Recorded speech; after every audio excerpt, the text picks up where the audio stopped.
Bago tayo magsimula, ang lahat ay inayahan na tumayo para sa ating panalangin. Sarila, hindi mo mapaguluhan ang ating panalangin. Sa ngalan ng Ama, ng Espiritu Santo. Amen. Panginoon, subaybayan niyo po kami sa aming pag-aaral sa araw na ito. Amen. Sa ngalan ng Ama, Ng Anak, ng Espiritu Santo. Amen. Magandang hapon mga bata! Magandang hapon po, Teacher Ray! Ako si Teacher Ray. Kumusta naman kayo? Okay lang po! Bago kayo umupo, maaari niyo bang pulutin ang mga basura na sa ilalim ng iyong upuan? Tapos na po! Sige, maaari na kayong umupo. Salamat po, Teacher! Ngayon, sabihin lamang ang salitang pansibiko kung ang iyong pangalan ay tatawagin. Naiintindihan ba mga bata? Opo! Charina, pansinig ko po. Laika, Pansibig ko po! Giselle, Pansinig ko. Judeline, Pansibig ko po! Jerica, Pansibig ko po! May, Pansibig ko po! Maricar, Pansibig ko! Nenfa, Pansibig ko! Jessa May, Pansibig ko! Grace Bay. Pansibig ko po! Mabuti naman. Bigyan ng masagang palapang ang inyong sarili. Ngayon, bago tayo magsimula sa ating talakayan ay dapat muna natin malaman ang mga pamantayan sa silid-aralan. So ito ang mga pamantayan sa silid-aralan. Una, Sumunod sa utos sa guro at ay pinuwi ang bawat isa. basahin ng sabay-sabay. Pangalawa, Iwasan ang ingay na kailangan. pangatlo, Bawal ang mga angkol ng Diyos. pang-apat, Ikalawang sa pangalagaan. lima, Pusang loob na lumulit ng ilisanan. pang-anim, Organisado ang gamit at personal na kagamitan. at kung gusto nyo sumagot, ay maaari nyo lamang itaas ang inyong kanang kabay. Maasahan ko ba yan sa inyong mga bata? Opo! Ngayon naman ay ating alamin ang ating mga tiyak na layunin. Unang tiyak na layunin, pakibasa mga bata. Sa katuluyan ang kailangan ng sektor ng kagalingang pansiko. Pangalawa, Nakapagbigay ng halimbawa ng mga ayaw ng pansiko. basahin niyo sabay-sabay at ang panghuli. Magbahagi ng mga nalalaman tungkol sa gawain ng kapangyarihan ng kagalingang pansiko. Naiintindihan ba? Bago natin talakayin ang bagong alituntunin ay nais ko munang ipaalala sa inyo ang ating nakaraang talakayan. Ano nga ba ang tinalakay natin kahapon?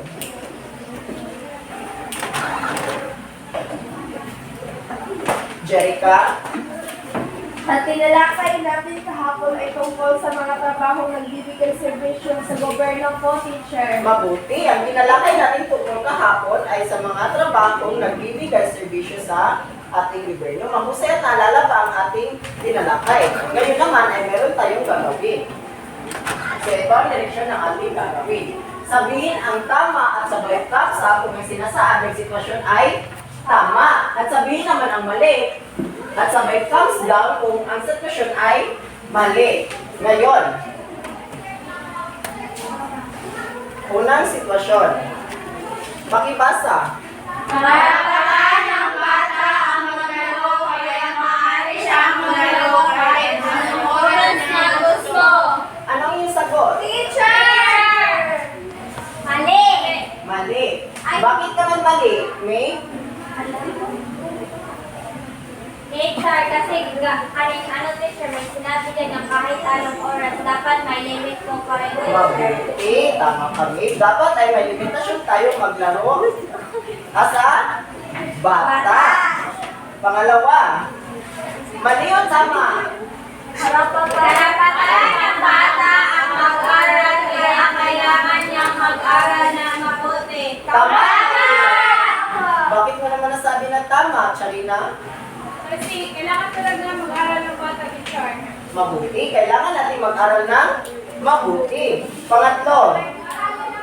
Basahin na sabay-sabay. Karapatan ng bata, kalagaan ng kanyang mga magulang, kaya dapat ding suklian sila ng pagmamahal. Tama, mali. Tama! Bakit mo naman nasabing Elfa?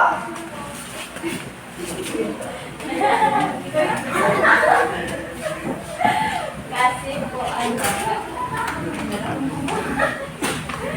dapat po talaga natin suklian yung pagmamahal na binibigay ng mga magulang natin po, teacher. Mabuti. Dapat nating suklian ang ating mga magulang ng pagmamahal dahil sila ay nagsasakripisyo ng katrabaho para sa atin. Naintindihan ba mga bata? At ang pang-apat, palibasa. Karapat naman ng bata ng kanyang salubin, kaya maaari sabihin ang mga anak ang lahat na may sabi sa ang oras. Tama o mali? Mali! Bakit mo naman nasabi, Maricar? Kasi teacher, hindi dapat natin sagot-sagutin yung mga parents natin. Mabuti. Tama ka, Maricar. Dapat hindi natin sinasagot-sagot ang ating mga magulang. At ang panghuli, pakibasa. Karapatan ng bata na maging malusog, kaya kailangan niyang kumain ng masustansyang pagkain. Tama o mali? Tama! Bakit mo nasabing tama? Laika? Karapatan po ng bata na maging teacher. Tama. Kailangan ng bata maging malusog para tayo ay makatulong sa ating Mama. magulang. Mabuti naman natutunan ninyo ang mga dapat at hindi dapat gawin ng isang bata at lumayan sa isang lipunan. Ngayon naman ay hatiin ko kayo sa dalawang grupo. Magbilang. Izel? Isa. Dalawa. Isa. Dalawa. Dalawa. Isa. Dalawa. Isa. Dalawa. Dito makaupo. Dito ako ang pangkat uno at dito naman ang pangkat dalawa. Pumunta na tayo sa inyong grupo. At pangkat.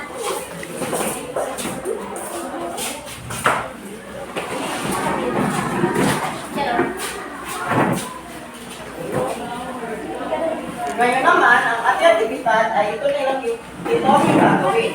Gamitin ang sabigo na nakaharap sa inyo para mga buo ng salita. Ito ang pangkatuno. At ito naman ang pangkat dalawa. Kayo ay bibigyan ng 2 minuto para gawin ang inyong naatasan. Ang inyong 2 minuto ay magsisimula na. At pagkatapos inyong masagutan ay pwede nyo Ipaskin. Ang sagot sa Ipaskin.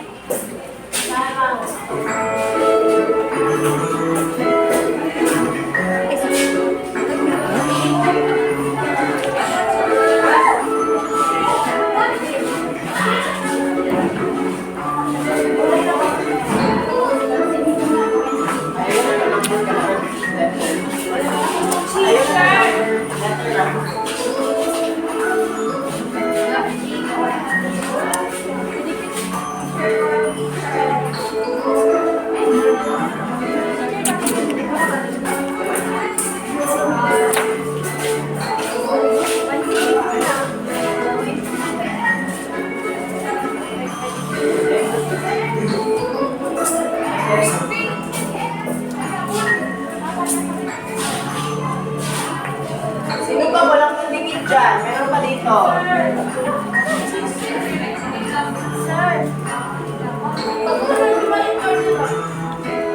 Ito, meron pang pandikit dito mga bata.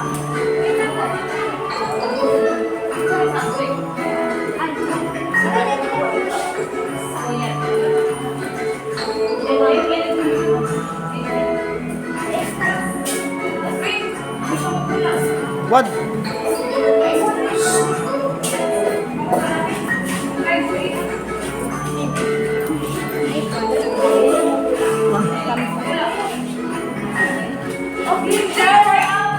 Ano? Meron na lang kayong 3 segundo, 30 segundo.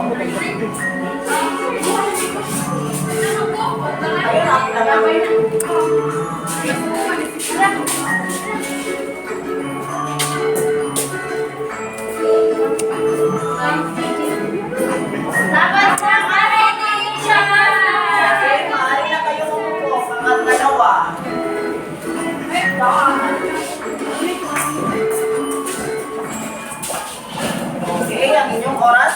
na pangkat uno, pwede maaari na kayong umupo. Paminaw man.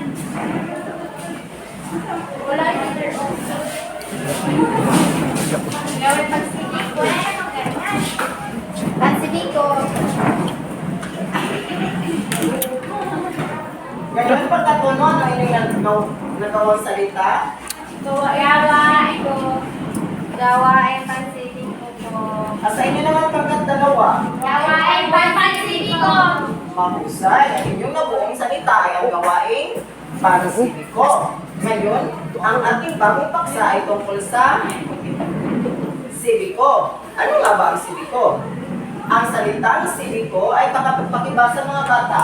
Ang salita sibig ko ay mula sa salitang Latin na ang ibig sabihin ay mamayan. Ang salitang sibiko ay mula sa salitang Latin na ang ibig sabihin ay mamamayan. Ginagamit ang salitang sibiko upang formal at tukuyin ang mamamayang bumubuo sa lipunan. Noong unang panahon, tinatawag na civic ang isang mamayang nakapagbuwis ng buhay para sa bayan. May pagpapalit ito sa salitang sibil o sibilyan na isang individual na wala sa serbisyo ng pamahalaan at kung hindi na nanungkulan bilang sundalo subalit nakakatulong ng malaki sa kanyang bayan. Ang kabutihang ito ay natatamasa sapagkat nanggaling sa madaling pagtugon at pagmamalasakit sa kapwa mamamayan. Ang kamalayang pansibiko ay kaisipan ng bawat isa at may pananagutan sa kanyang kapwa. At meron tayong mga susing katangian na dapat taglayin sa gawaing pansibiko ay ang mga sumusunod. Pakibasa. Pag-usap loob. Pangalawa. Pagtulong ang walang kapalit. Pangatlo. Bayanihan. Ito ang mga susing dapat natin taglayin para tagumpay natin ang gawaing pansibiko. Sa palagay ninyo, may kapalit bang bayaran ang mga ginagawa nila? Wala po. Bakit wala? Mabuti. Ano naman ang tawag sa mga gawain ginagawa ng walang kapalit na bayan? Bayanihan, tama. Kayo ba ay gumagawa rin ng mga gawain ng walang kapalit na bayan? Yes! Mabuti naman, ipagpatuloy niyo lamang ang inyong ginagawa. Sa aralin natin ngayon, masasagutan natin ang mga sunod-sunod na tanong. Una, ano ang ibig sabihin ng kagalingang pagsibiko? Pangalawa, bakit ito naging mahalaga sa isang lipunan? At ang pangatlo, ano ang maaaring idulot nito sa ating bansa? Ang kagalingang pansibiko ay isang sitwasyon kung saan taglay ng mga mamamayan ang kamalayang may pananagutan sila sa kanilang kapwa. Naging mahalaga ang kagalingang pansibiko sa lipunan dahil dito na ipapakita ang pagmamalasakit, pagkukusa at paglilingkod sa mga mahihirap at nakabababa. Ang kagalingang pansibiko ay maaaring magdulot sa ating bansa ng katiyakan na ang bawat mamamayan ay talagang malaya at nabubuhay na matiwasay at payapa. Ngayon ay ating sagutan ang sumusunod na tanong. Ano ang ibig sabihin ng kagalingang pansibiko? Okay, wait.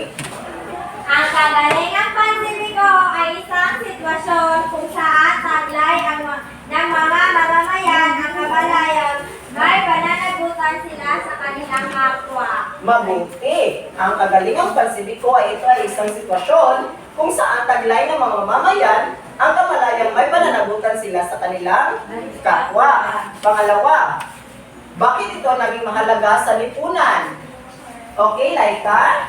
Sir, naging mahalaga ang kagalingang pansibiko sa lipunan dahil dito na ipapakita ang pagmamalasakit, pagkukusa at paglilingkod sa mga mahihirap at nakakasama. Mabuti. Naging mahalaga ang kagalingang pansibiko sa ating bansa dahil dito na ipapakita ang pagmamalasakit, pagkukusa at paglilingkod ng mga mahirap at nakabababa. Pangatlo, ano ang maaaring idulot nito sa ating bansa? Okay, Jerica?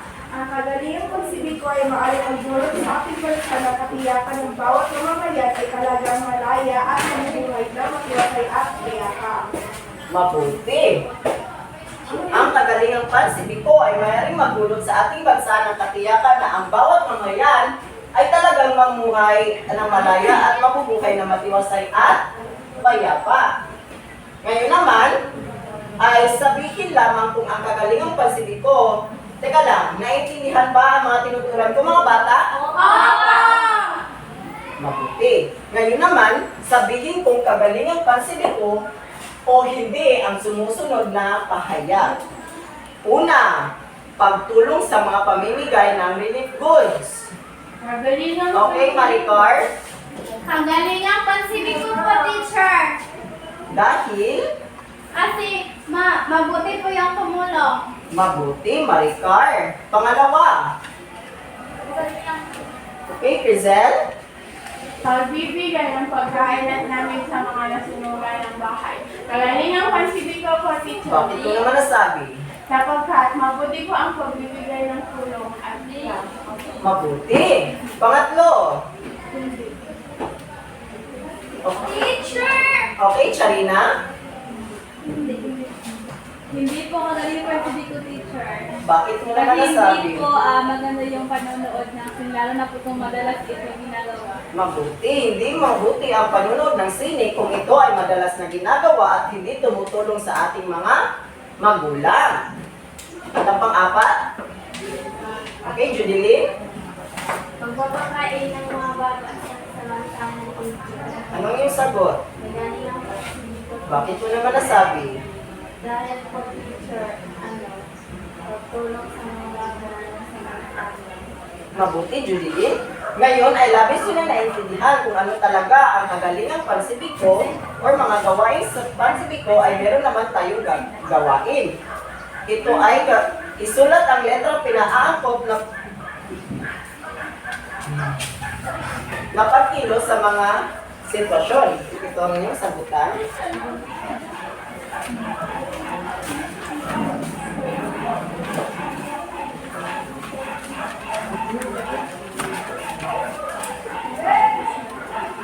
Maaari nyo lang sagutan ang inyong gawain. Tapos na ba kayo mga bata? Sige, atin na sagutan ang inyong mga gawain. Sinong gustong sumagot sa unang patlang? Una. Tanong. Okay, Jerica? Opo, basahin mo. May mga dumalo na nagkabitong at siya ng isang bulwagan. Magsisimula na ang pambansang awit ay nagpamimula ng programa. Ano ang gagawin? Dito, teacher, sabihin na mga nagkukumintongan na kayo at lumabok sa pag- Mabuti, Jerica, maaari ka nang umupo. Dapat ay sabihan natin na nagkukwentuhan na tumahimik at lumahok sa pag-aawit. Pangalawa, okay, Julie? Nakita mong tumawid si Lola Tinay sa Kali Aurora. Anong gagawin mo? A. Alalayan ang matanda. B. Pabayaan sa asyopang silensi. Sabihin siya na mag-ingat sa pag... Ano yung sagot? Letter D. Teacher. A. Mabuti. Alalayan ang matanda, teacher. Mabuti, Julie, maaari ka nang umupo. Dapat natin alalayan ang matanda at kapag nakita natin, tatawid ito. Pangatlo, Firstly, tila nakalimutan ni Lolo Mino ang daan pa uwi. Paikot-ikot siya sa magkapit-bahayan. Ano ang gagawin mo? Letter C, teacher. mabuti, Maricar, ngayon ay maaari ka nang umupo. Dapat tanungin si Lolo Mino. Maaari ka nang umupo.